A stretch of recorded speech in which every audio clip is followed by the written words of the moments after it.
Alright, next trick is called the creeper. What you do, you're going to throw a really strong sleeper again. Just going to show you real quickly what it looks like. You actually swing it out on the ground. Comes all the way back to your hand as it slides across the floor. So, to do the creeper, once again, we'll actually start with the sleeper. That's why it's really important to practice it, get a strong sleeper. Again, this is another trick where hard floors is going to help you. The carpet's going to make it a little more difficult to get the yo-yo back to your hand. So what you want to do is you start with a really strong sleeper, like so. And then you actually are going to start swinging it, kind of like what we were trying to stop doing with Walk the Dog. You swing it out, and you want to try and swing it all the way to the end of the string, like that. What you do once you have it swung out is you actually kneel down, because you're going to put your hand all the way on the floor.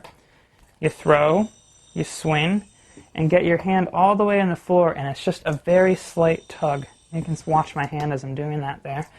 My hand comes to the ground, and it's just a slight tug, and the yo-yo actually shoots straight across the floor. It's a pretty cool looking move. It's called the creeper, and it's a good one to practice. It's pretty entertaining.